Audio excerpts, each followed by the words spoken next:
بسم اللہ الرحمن الرحیم۔ رمضان المبارک انتہائی عظیم مہینہ جو اللہ رب العالمین کی رحمت سے ہمیں نصیب ہوا، ہمیں ملا۔ اب اللہ رب العالمین کی رحمت سے اس عظیم مہینے کا سب سے عظیم، سب سے بہترین اور آخری عشرہ جو ہے وہ شروع ہونے والا ہے۔ یہ رمضان المبارک کا سب سے قیمتی ترین عشرہ ہے۔ اس کی راتیں خاص کر اور اس کی جو 5 طاق راتیں ہیں وہ پورے سال کی سب سے بہترین، سب سے افضل ترین راتیں ہیں۔ اگر پورے سال کی راتوں کو اکٹھا کیا جائے، جمع کیا جائے، پورے سال کی راتیں مل کر رمضان کی راتوں کا مقابلہ نہیں کر سکتی۔ رمضان المبارک کی راتیں مل کر آخری عشرے کی جو 5 طاق راتیں ہیں ان کا مقابلہ نہیں کر سکتی۔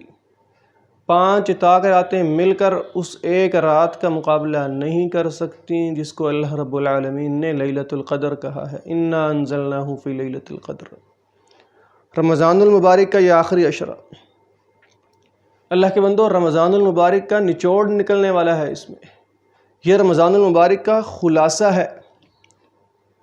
اور جناب محمد الرسول اللہ صلی اللہ علیہ وسلم کا آپ کی روٹین کیا تھی اس آخری عشرے کے حوالے سے؟ اماں جان سیدہ عائشہ صدیقہ رضی اللہ تعالی عنہ بیان کرتی ہیں ان النبی صلی اللہ علیہ وسلم کان اذا دخل العشر احیا لیلہ وایقظ اہلہ وشد مئزرہ، کہ جب رمضان المبارک کا آخری عشرہ شروع ہوتا، آخری عشرہ آتا تو اللہ کے رسول پوری رات جاگا کرتے تھے، اپنے گھر والوں کو بھی جگاتے تھے اور خوب کمر کس کر، کمر بستہ ہو کر اللہ کی خوب عبادتیں، اللہ کی خوب بندگی کیا کرتے تھے۔ اسی طرح ایک اور فرمان ہے اماں جان سیدہ عائشہ صدیقہ رضی اللہ تعالی عنہ کا، فرماتی ہیں کان رسول اللہ صلی اللہ علیہ وسلم یجتہد فی العشر الاواخر ما لا یجتہد فی غیرہا، کہ رسول اللہ صلی اللہ علیہ وسلم اس آخری عشرے میں اتنی محنت کرتے تھے، اتنی مشقت کرتے تھے، اتنی اللہ رب العالمین کی بندگی کرتے تھے کہ جتنی محنتیں آپ پورے سال میں کسی اور دن میں نہیں کیا کرتے تھے۔ تو یہ رمضان المبارک کا آخری عشرہ ہے، ہم مسلمان اس کو قیمتی سے قیمتی بنائیں، زیادہ سے زیادہ قیمتی، اس میں زیادہ سے زیادہ اللہ کی بندگی ہو، اللہ کی اطاعت ہو، زیادہ سے زیادہ اس سے مستفید ہوں، اس کو غنیمت سمجھیں کہ اللہ نے ہمیں یہ موقع دیا ہے، رمضان کا آخری عشرہ دیا ہے، اس کی طاق راتیں آنے والی ہیں۔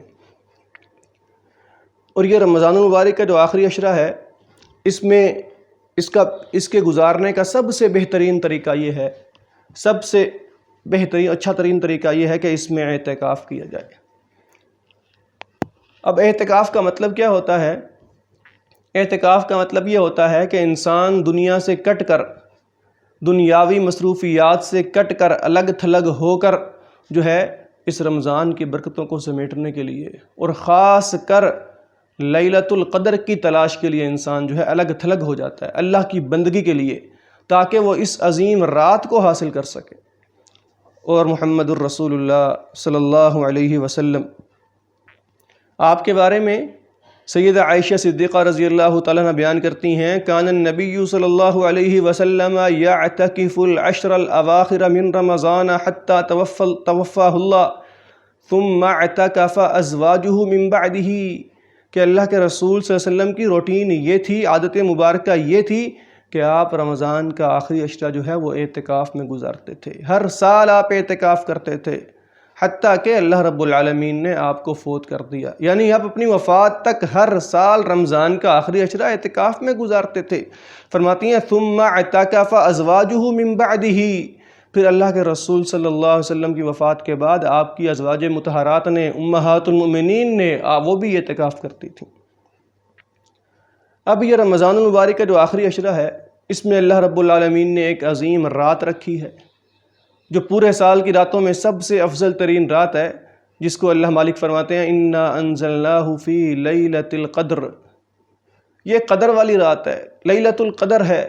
اس کو اللہ رب العالمین نے لیلہ مبارکہ بھی کہا ہے کہ یہ بابرکت رات ہے۔ اب یہ قدر والی رات، اس کا مطلب کیا ہے، اس کا معنی کیا ہے، لفظی اس کا مفہوم کیا ہے؟ لفظ قدر کے کئی ایک مطلب ہوتے ہیں۔ اس کا ایک مطلب تو یہ ہے کہ قدر والی رات یعنی عظمت والی رات، فضیلت والی رات، مقام و مرتبے والی رات ہے۔ اسی طرح قدر کا ایک مطلب ہوتا ہے تقدیر، تقدیر سے اس کا تعلق ہے۔ کیا مطلب؟ یہ مطلب کہ اللہ رب العالمین جو پورے سال کی تفصیلی تقدیر ہوتی ہے، تقدیری معاملات ہوتے ہیں، وہ اللہ مالک لوح محفوظ سے نقل کر کے متعلقہ فرشتوں کے سپرد کر دیتے ہیں کہ اس ایک رات میں پورے سال کے فیصلے ہوتے ہیں۔ اس سے مراد یہ ہے کہ پورے سال کی جو تفصیلی تقدیر ہوتی ہے وہ اللہ رب العالمین اس رات میں فرشتوں کے حوالے کر دیتے ہیں۔ اور اس رات کی فضیلت کیا ہے؟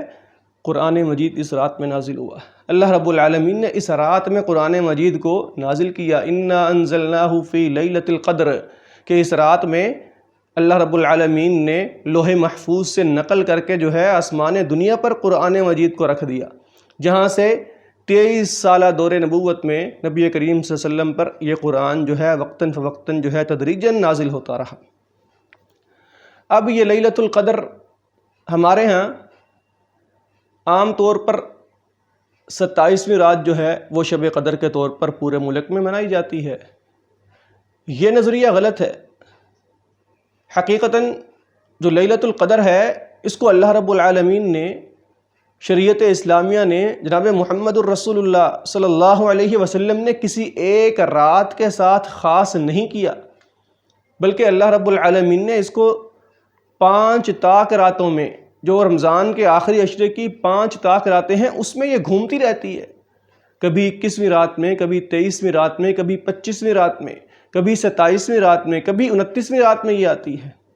اس لیے صرف ایک رات کو شب قدر کے طور پر منانا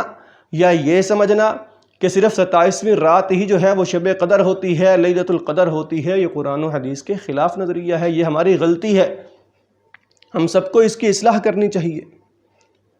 اسی لیے رسول اللہ صلی اللہ علیہ وسلم نے فرمایا کہ بھائی اس رات کو رمضان کی آخری طاق، رمضان کے آخری عشرے کی جو طاق راتیں ہیں ان میں تلاش کرو، اور یہ کسی بھی رات میں ہو سکتی ہے۔ اب اور جو انسان رمضان کے آخری عشرے کی تمام طاق راتیں جو ہیں، 5 طاق راتیں، ان میں قیام کرے گا، ان میں عبادت کرتا ہے، ان راتوں کو جو ہے اللہ کی بندگی میں، اللہ کی اطاعت میں گزارتا ہے، نوافل پڑھتے ہوئے گزارتا ہے، قرآن مجید کی تلاوت کرتے ہوئے گزارتا ہے، تو انشاءاللہ وہ لازمی طور پر لیلۃ القدر کو پا لے گا، کیونکہ لیلۃ القدر جو ہے وہ انہی 5 میں سے کسی ایک رات میں ہوتی ہے۔ اب اس لیلۃ القدر، یہ جو قدر والی رات ہے، شب قدر ہے، اس میں کیا کرنا چاہیے؟ اس رات کو کیسے گزارنا چاہیے؟ ایک پہلی بات یہ اصلاح کر لیں، اس بات کو نوٹ کر لیں، بعض لوگ یہ سمجھتے ہیں شاید کہ نماز عشاء کے بعد رات کو کافی دیر گزرنے کے بعد، عشاء کے بعد جو ہے شاید یہ رات شروع ہوتی ہے، پھر اس میں لوگ عبادات میں مصروف اور مشغول ہوتے ہیں۔ نہیں میرے بھائی، اللہ کے بندو، کوئی بھی رات ہو، رات کا آغاز جو ہے وہ غروب آفتاب سے ہوتا ہے۔ جس ٹائم سورج غروب ہو جاتا ہے، روزہ افطار کرنے کا ٹائم ہو جاتا ہے، نماز مغرب کا ٹائم ہو جاتا ہے اور مغرب کی اذان ہو جاتی ہے، اس ٹائم رات شروع ہو جاتی ہے، کوئی بھی رات ہو۔ اور یہی اصول لیلۃ القدر کے بارے میں بھی ہے کہ بھائی یہ رات جو ہے غروب آفتاب سے شروع ہو جاتی ہے۔ اس لیے ہمیں چاہیے کہ ہم رمضان کی طاق راتوں میں روزہ کھولنے کے بعد، سحری افطاری کرنے کے بعد، نماز مغرب ادا کرنے کے بعد ہی سے جو ہے اس رات کو عبادت میں گزاریں، نماز عشاء تک انتظار نہ کریں، ان لمحات کو ضائع نہ کریں، یہ بڑے قیمتی لمحات ہیں۔ اسی طرح اس رات میں جو کرنے والے کام ہیں، سب سے افضل ترین کام، سب سے بہترین کام اس رات میں کیا ہے کرنے والا؟ وہ ہے قیام اللیل کرنا، نوافل پڑھنا، کیونکہ حدیث رسول میں آتا ہے، جناب محمد الرسول اللہ صلی اللہ علیہ وسلم کا فرمان ہے، آپ نے فرمایا من قام لیلۃ القدر ایمانا واحتسابا غفر له ما تقدم من ذنبه، کہ جو شخص بھی اس رات کا قیام اللیل کرتا ہے، ایمان کی حالت میں اللہ سے ثواب لینے کی نیت سے خلوص کے ساتھ اس رات کا قیام کرتا ہے، اللہ رب العالمین غفر لہ ما تقدم من ذنبہ، اس کے پہلے پچھلے سارے گناہوں کو معاف کر دیتے ہیں۔ تو اس حدیث میں لفظ قیام کا ذکر ہے، تو جس سے پتہ چلا کہ قیام اللیل اس کا سب سے افضل ترین طریقہ ہے کہ انسان اس رات کو نوافل پڑھتے ہوئے گزارے، قیام اللیل کرتے ہوئے گزارے۔ اگر مسجدوں کے اندر باجماعت قیام اللیل کا انتظام ہے تو وہاں پر شریک ہوں، اگر مسجدوں میں انتظام نہیں ہے تو گھر میں پوری رات اس رات کو عبادت میں گزارے، نوافل پڑھتے ہوئے۔ اسی طرح اس رات میں، اس مبارک رات میں قرآن مجید کا نزول ہوا ہے، اس لیے قرآن مجید کی تلاوت کرنا اور خاص کر تدبر کے ساتھ، غور و فکر کے ساتھ قرآن مجید کے معانی اور مفاہیم پر غور و فکر کرتے ہوئے قرآن مجید کی تلاوت کرنا اس رات کا بہت بہترین عمل ہے۔ اور اسی طرح ایک اور عمل جو اس رات میں بڑی اہمیت کے ساتھ انسان کو اس کا اہتمام کرنا چاہیے، وہ یہ ہے کہ دعا کرنا،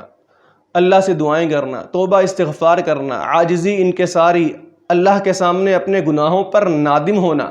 اپنی گزاری ہوئی زندگی پر نادم ہونا، اپنی غلطیوں پر اللہ کے سامنے ندامت کا اظہار کرنا۔ میرے بھائی، یہ دعائیں مانگنے کی رات ہے، اللہ سے گناہوں کی معافی کی رات ہے، جہنم سے آزادی حاصل کرنے کی رات ہے۔ محمد الرسول اللہ صلی اللہ علیہ وسلم کا فرمان ہے، آپ نے فرمایا کہ اللہ رمضان کی ہر رات میں لوگوں کو جہنم سے آزاد کرتے ہیں، اللہ لوگوں کو جہنم سے آزادی عطا کرتا ہے۔ تو یہ سب سے افضل ترین رات ہے، سب سے بہترین موقع ہے کہ ہم جو ہے اس رات کو، اور خاص کر تنہائی کی دعا کریں۔ تنہائی میں جس طرح کہ سیدہ عائشہ صدیقہ رضی اللہ تعالی عنہ فرماتی ہیں، میں نے